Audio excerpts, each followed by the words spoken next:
ଭାଉଜ ଘରେ ନଥିଲେ ଏବଂ ତାଙ୍କ 2 ବର୍ଷର ପୁଅ ଜିଦ୍ ଧରି କହିଥିଲେ ଯେ ସେ ଏବେ କ୍ଷୀର ପିଇବେ। ସେ କୌଣସି ପରିସ୍ଥିତିରେ ଆଉ ଚୁପ୍ ରହିବେ ନାହିଁ।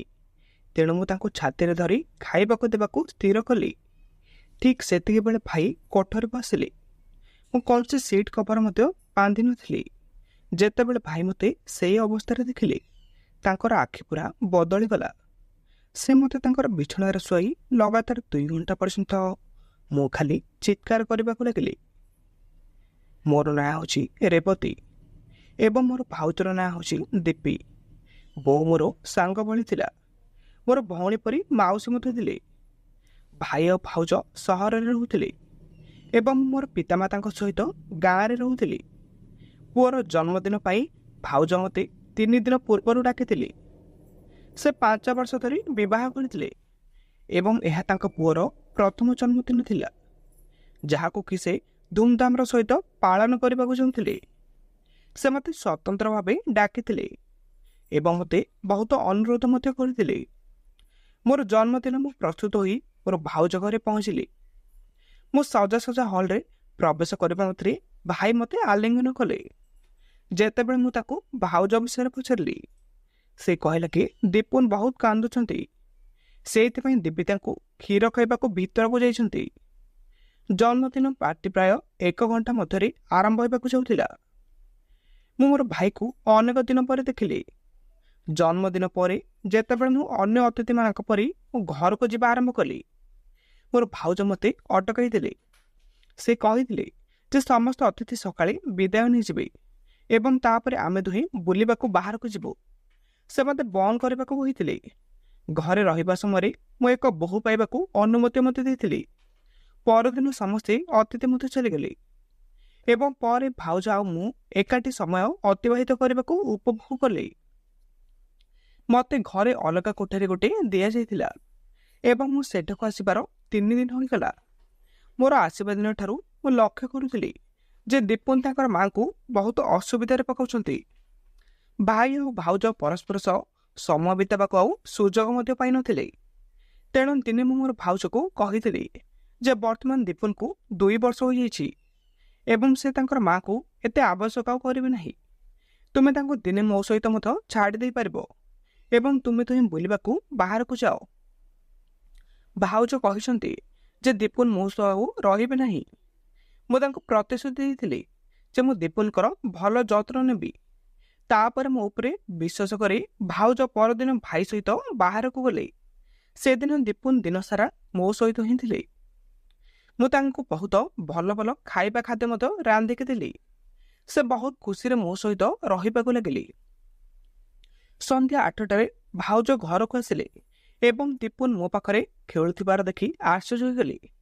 ତାପରେ ଦୀପୁନ କହିଛନ୍ତି ଯେ ସେ ନିଜେ ପିତାମାତାଙ୍କ ସହ ମଧ୍ୟ ଏତେ ଶାନ୍ତିରେ ରୁହନ୍ତି ନାହିଁ। ଦୀପୁନ ମୋ ଉପରେ ପ୍ରକୃତରେ ବହୁତ ଖୁସି ଥିଲେ। ରାତିରେ ଶୋଇବା ବେଳେ ସେ ଜିଦ୍ ଧରିବାକୁ ଲାଗିଲେ ଯେ ମୁଁ ଏବେ ତାଙ୍କ ପାଖରେ ଶୋଇବି। ତାର ଜିଦ୍ ଯୋଗୁଁ ଭାଉଜଙ୍କର କୋଠରୀରେ ଯାଇକି ଶୋଇପଡ଼ିଥିଲି ଏବଂ ଭାଉଜ ମୋର କୋଠରୀରେ ଶୋଇପଡ଼ିଥିଲି। ମଧ୍ୟରାତ୍ରି ହଠାତ୍ ମୋ ଦେହରେ କାହାର ହାତ ଅନୁଭବ ମୁଁ କଲି। ପ୍ରଥମେ ମୁଁ ଭାବିଲି ଏହା ନିଶ୍ଚିତ ଦୀପୁନ ରହିଥିବ, କିନ୍ତୁ ଧୀରେ ଧୀରେ ମୁଁ ବୁଝିପାରିଲି ଯେ ଏହା ଏକ ବଡ଼ ଲୋକର ହାତ। ମୁଁ ଯେତେବେଳେ ଉଠି ପଡ଼ିଲି ଏବଂ ଦେଖିଲି କି ମୋର ଭାଇ ସାମ୍ନାରେ ଛିଡ଼ା ହୋଇଛି। ମଧ୍ୟରାତ୍ରିରେ ସେମାନେ କ'ଣ କହୁଛନ୍ତି ମୁଁ କିନ୍ତୁ ବୁଝିପାରିଲି ନାହିଁ। ମୁଁ ତାଙ୍କୁ ପଚାରିଲି, ଆରେ କ'ଣ ହେଲା? ତାପରେ ସେ ମୋତେ କ୍ଷମା ମାଗିଲେ ଆଉ ତାଙ୍କର କୋଠରୀକୁ ଚାଲିଗଲେ। ପରଦିନ ମଧ୍ୟ ସମାନ ହିଁ ଘଟଣା ଘଟିଥିଲା। ଭାଇ ମୋର ଦେହରେ ଯତ୍ନ ନେବା ଆରମ୍ଭ କଲେ। ଆଜି ସେ ମୋତେ ଏପରି ଏକ ସ୍ଥାନରେ ଛୁଇଁଲେ ଯେ ମୁଁ କିନ୍ତୁ ବୁଝିପାରିଲି ନାହିଁ। ମୁଁ ତାଙ୍କୁ କିଛି ବି କହିଲି ନାହିଁ। ତାପରେ ସେ କହିଲା, ମୋତେ କ୍ଷମା କରିଦିଅ ରେବତୀ, ମୁଁ ତୁମକୁ ଦୀପି ବୋଲି ଭାବି ଭୁଲ କରିଥିଲି। ସେ ହୁଏତ ରାତିର ଅନ୍ଧକାରରେ ଭୁଲ କରିଥାଇପାରନ୍ତି, ତେଣୁ ମୁଁ ମଧ୍ୟ ତାକୁ କ୍ଷମା କରିଦେଲି। ପୁଣି ମୁଁ ରୁମ୍ରେ ଯାଇକି ଶୋଇବାକୁ ଗଲି। ଦୀପୁନ ମୋ ସହିତ ବହୁତ ଭଲ ଭାବରେ ଗଲେ। ଦିନେ ସକାଳେ ଜଳଖିଆ ସମୟରେ ମୋର ଭାଉଜକୁ କହିଲି ଯେ ମୁଁ ବର୍ତ୍ତମାନ ଏବେ ଘରକୁ ହିଁ ଯିବା ଉଚିତ। ଭାଉଜ କହିଲା କି ରେବତୀ ଦୟାକରି ମୋତେ ଆଉ କିଛି ଦିନ ଅପେକ୍ଷା କର। ମୁଁ 1 ମାସର ରୋଷେଇ ପାଠ୍ୟକ୍ରମରେ ଯୋଗ ଦେବାକୁ ହିଁ ଚାହୁଁଛି। ବର୍ତ୍ତମାନ ଦୀପୁନ ଏବେ କାହା ସହିତ ରହିବାକୁ ଚାହୁଁନଥିଲେ। ବର୍ତ୍ତମାନ ତୁମେ ଏବେ ଏଠାରେ ହିଁ ଅଛ। ମୁଁ ଆରାମରେ ମୋର ପାଠ୍ୟକ୍ରମ ମଧ୍ୟ ଅନୁସରଣ କରିପାରିବି। ଏହା କେବଳ କିଛି ଦିନର ହିଁ କଥା। ଅପରାହ୍ନରେ ମୋର 2 ଘଣ୍ଟା କ୍ଲାସ୍ ହୋଇଯିବ। ଭାଉଜ ମୋ ସହିତ ନିବେଦନ କରିବାକୁ ଲାଗିଲେ। ତାପରେ ଭାଇ କହିଲା, ରେବତୀ, ତୁମେ ଦୀପୀଙ୍କୁ ତୁମର ବନ୍ଧୁ ବୋଲି କହୁଛ, ତେଣୁ ତୁମେ ତୁମର ଭାଉଜଙ୍କୁ ଆଉ କିଛି ଦିନ ଅପେକ୍ଷା କରିପାରିବ ନାହିଁ। ତାର ଜିଦ୍ ମଧ୍ୟ ବଢ଼ିଗଲା ଏବଂ ସେ କହିଲା, ତୁମର ସାହାଯ୍ୟରେ ମୋର ପାଠ୍ୟକ୍ରମ ଶେଷ କରିବାକୁ ସମର୍ଥ ହୋଇଯିବି। ଏହି ପାଠ୍ୟକ୍ରମ କେବଳ କିଛି ଦିନ ପାଇଁ ହେଉଛି। ଥରେ ମୁଁ ରୋଷେଇ ଶିଖିବା ପରେ ମୁଁ ଧୀରେ ଧୀରେ ମୋର ବ୍ୟବସାୟ ମଧ୍ୟ କରିବି। ମୁଁ ମଧ୍ୟ ଭାଉଜଙ୍କର ଆନନ୍ଦ ଦେଖି ବହୁତ ଖୁସି ହୋଇଗଲି। ଦିନେ ଅପରାହ୍ନରେ ଭାଉଜ ତାଙ୍କର ଶ୍ରେଣୀକୁ ଯାଇଥିଲେ। ଦୀପୁନ ସେହି ସମୟରେ ମୋ ସହିତ ହିଁ ଥିଲେ। ହଠାତ୍ ସେ କାନ୍ଦିବାକୁ ଲାଗିଲା। ତେଣୁ ମୁଁ ତାଙ୍କ ପାଇଁ ରୋଷେଇ ଘରକୁ ଚାଲିଗଲି। ସେତେବେଳେ କ୍ଷୀର ଗରମ ହେଉଥିଲା ଏବଂ ମୁଁ ରୋଷେଇ ଘରେ ଛିଡ଼ା ହୋଇଥିଲି। ହଠାତ୍ ଭାଇ କୌଣସି ସ୍ଥାନରୁ ଆସିଲେ ନାହିଁ ଏବଂ ସେ ପଛରୁ ଆସି ମୋତେ ଜୋରରେ ଆଲିଙ୍ଗନ କଲା। କିଛି ସମୟ ଭିତରେ ସେ ମୋର ବେକକୁ କାମୁଡ଼ିଲା। ମୁଁ ଜୋର ଜୋରରେ ଚିତ୍କାର କରିବାକୁ ଲାଗିଲି ଆଉ ପଛକୁ ଫେରିଗଲି। ତାପରେ ମୋର ଭାଇ ମୋ ପାଖରୁ ହିଁ ଚାଲିଗଲେ। ସେ ମୋତେ ଦେଖିବା ମାତ୍ରେ କହିଲା, ରେବତୀ, ମୁଁ ଭାବିଲି ତୁମେ ଦୀପୀ। ତୁମେ ଦୀପୀଙ୍କର ପୋଷାକ ପିନ୍ଧିଥିଲ, ତେଣୁ ମୁଁ ଭୁଲ ବୁଝିଥିଲି। ମୁଁ ଦୀପଙ୍କର କ୍ଷୀର ବୋତଲ ନେଇ କୋଠରୀ ଭିତରକୁ ଗଲି। କିଛି ସମୟ ପରେ ଭାଇ ତାଙ୍କର କୋଠରୀକୁ ଆସି ମୋ ବେକରେ ଲଗାଇବା ପାଇଁ ବରଫ ଆଣିଥିଲେ। ସେ କହିଥିଲେ କି, ରେବତୀ, ତୁମେ ହେତୁ ମୋତେ ଆଘାତ ପାଇଛ। ମୋତେ ଜମା ବି ଭଲ ଲାଗୁନାହିଁ। ମୋର ଭୁଲ ପାଇଁ ମୋତେ ଦଣ୍ଡ ଦିଆଯିବା ଉଚିତ। ଏହା କହି ସେ ମୋ ହାତରେ ଏବଂ ବେକରେ ବରଫ ଘଷିବାକୁ ଲାଗିଲେ। ଆଖି ମଧ୍ୟ ଭଲ ଦେଖାଯାଉନଥିଲା। ତାପରେ ମୁଁ କହିଲି, ଭାଇ, ତୁମର ସାହାଯ୍ୟ ପାଇଁ ବହୁତ ବହୁତ ଧନ୍ୟବାଦ। ମୁଁ ଏବେ ବର୍ତ୍ତମାନ ଭଲ ଅନୁଭବ କରୁଛି। କିଛି ସମୟ ପରେ ଭାଉଜ ଘରକୁ ଆସିଲେ। ଆମେ ସମସ୍ତେ ସନ୍ଧ୍ୟାରେ ଚା ପିଇବା ବେଳେ ଏକାଠି ବସିଥିଲୁ। ତାପରେ ଭାଇ କହିଲା, ଚାଲ ରାତିରେ ରାତ୍ରି ଭୋଜନ କରିବାକୁ ବାହାରକୁ ଯିବା। ଯଦି ତୁମେ ରାତ୍ରି ଭୋଜନକୁ ଯାଇପାରିବ ନାହିଁ, ମୁଁ ରେବତୀକୁ ବାହାରକୁ ଆଣିବି। ସେ ଗତ କିଛି ଦିନ ହେବ ଆମ ପାଇଁ ବହୁତ କିଛି କରି ଆସୁଛନ୍ତି। ସେ ଆସିବା ପରଠାରୁ ଘରେ ମଧ୍ୟ ସେ ହିଁ ଅଛନ୍ତି। ତାଙ୍କୁ ମଧ୍ୟ କିଛି ସମୟ ବାହାରକୁ ହିଁ ଯିବା ଉଚିତ। ଏହିପରି ଭାଇ ତାଙ୍କ ସ୍ତ୍ରୀକୁ ମଧୁର ସ୍ପନ୍ଦରେ ଫାନ୍ଦରେ ପକାଇଥିଲେ। ସେ ଯାହା କହିଥିଲେ ତାହା ଠିକ ବୋଲି ହିଁ ଭାବୁଥିଲେ। ତାପରେ ଭାଉଜ କହିଲା, ରେବତୀ, ତୁମର ଭାଇ ଠିକ କହିଛନ୍ତି। ଆପଣ ପ୍ରକୃତରେ ଆମକୁ ବହୁତ ସାହାଯ୍ୟ କରୁଛନ୍ତି। ତୁମେ ନିଶ୍ଚୟ ଘରେ ବିରକ୍ତ ହୋଇଯାଉଥିବ। ସେ ସନ୍ଧ୍ୟାରେ ତୁମ ପାଇଁ ତାଙ୍କର ଖାଦ୍ୟ ମଧ୍ୟ ପଠାଇଛନ୍ତି। ଭାଇଙ୍କର କଥାରେ ମୁଁ ଅନୁପ୍ରାଣିତ ଅନୁଭବ କଲି। ସେ ଅନୁଭବ କଲା ଯେମିତି ସେ ନିଜ ପସନ୍ଦର ପୋଷାକକୁ ତାଙ୍କର ବୋହୂ ନାମରେ ଆଣିଛି। ରାତ୍ରି ଭୋଜନ କରିବାର ସମୟ ଥିଲା, ତେଣୁ ମୁଁ ସେହି ପୋଷାକ ନେଇ ପ୍ରସ୍ତୁତ ହୋଇଗଲି। ମୁଁ ପ୍ରସ୍ତୁତ ହୋଇ ବାହାରକୁ ଆସିଲି। ଭାଉଜ କହିଲା କି, ତୁମେ ତୁମର ଭାଇ ସହିତ ରାତ୍ରି ଭୋଜନ କରିବାକୁ ବହୁତ ଆଗ୍ରହୀ ମନେ ହେଉଛ ନା? ଭାଉଜଙ୍କର କଥାଠାରୁ ଲାଗୁଥାଏ ବୋଧେ ମୁଁ ଭାଇଙ୍କ ସହିତ ରାତ୍ରି ଭୋଜନ କରିବାକୁ ବାହାରିଛି। ଯେଉଁ ହୋଟେଲରେ ଭାଇ ମୋତେ ନେଇକି ଯାଇଥିଲେ, ମୁଁ ଅଧିକ ଦମ୍ପତି ଏବଂ କମ୍ ପରିବାର ସଦସ୍ୟଙ୍କୁ ଦେଖିପାରିଲି। ସେଠାରେ ପରିବେଶ ବହୁତ ରୋମାଣ୍ଟିକ ଥିଲା। କିନ୍ତୁ ମୁଁ ମୋର ପ୍ରେମିକ ସହିତ ନୁହେଁ, ବରଂ ମୋର ଭାଇଙ୍କ ସହିତ ରାତ୍ରି ଭୋଜନ ପାଇଁ ଆସିଥିଲି। ଭଲ ପରିବେଶ ହେଉନା କାହିଁକି, ମୁଁ ଆଉ କ'ଣ କରିବି? ଏହା ଭାବି ମୁଁ ଆଗକୁ ଗଲି। ଭାଇ ମୋର ବେକରେ ହାତ ଧରି ହୋଟେଲରେ ପ୍ରବେଶ କଲା। ରାତ୍ରି ଭୋଜନ କରିବା ସମୟରେ ମଧ୍ୟ ସେ ବାରମ୍ବାର ଖାଲି ମୋର ଖୋଲା ଗୋଡ଼ରେ ହାତ ରଖୁଥିଲି।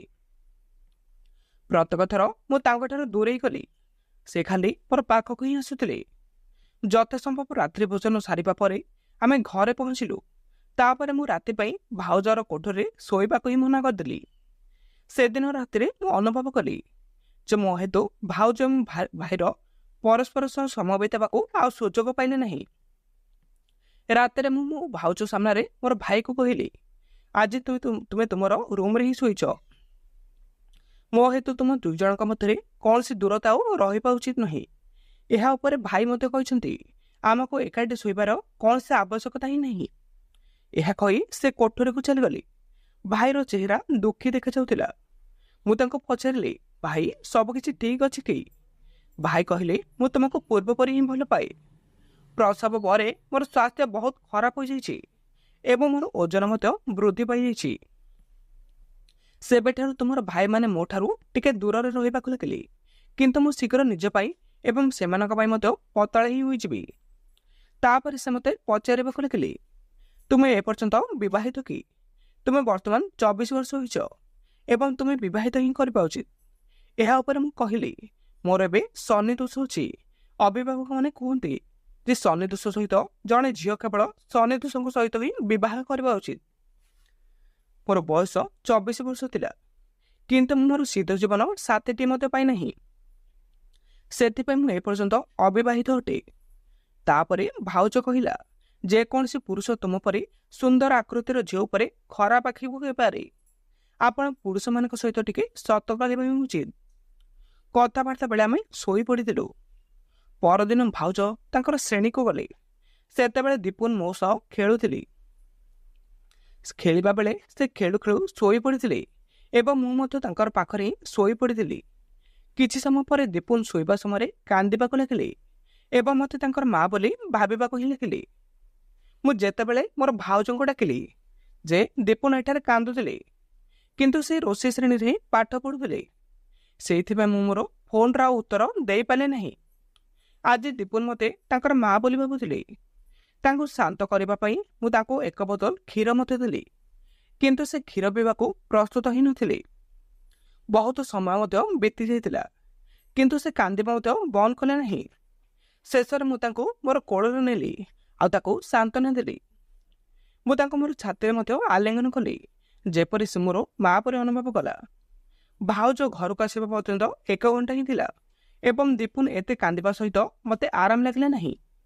ତେଣୁ ମୁଁ କିଛି ସମୟ ପାଇଁ ଦୀପୁନଙ୍କର ମାତା ଭୂମିକାରେ ଅଭିନୟ କରିବାକୁ ଛଳନ କଲି। ମୁଁ ତାଙ୍କୁ ମୋର ଛାତିରେ ଆଲିଙ୍ଗନ କଲି ଆଉ ତାକୁ ବହୁତ ସାନ୍ତ୍ୱନା ଦେବାକୁ ଚେଷ୍ଟା କଲି। କିନ୍ତୁ କିଛି ସମୟ ପରେ ମୁଁ ମଧ୍ୟ ଶୋଇବାକୁ ଲାଗିଲି। ହଠାତ୍ ମୋର ଆଖି ଖୋଲିଗଲା ଏବଂ ଦେଖିଲି କି ମୋର ଭାଇ ମୋର ସାମ୍ନାରେ ହିଁ ଠିଆ ହୋଇଛନ୍ତି। ସେ ଜାଣେ ନାହିଁ ଯେତେବେଳେ ସେ କୋଠରୀକୁ ଆସିଲେ ଏବଂ କେତେ ଦିନ ପର୍ଯ୍ୟନ୍ତ ସେ ମୋତେ ଏମିତି ହିଁ ଦେଖୁଥିଲେ। ଭାଇର ଲୋକ ମୋତେ ଉପଯୁକ୍ତ ହିଁ ନଥିଲା।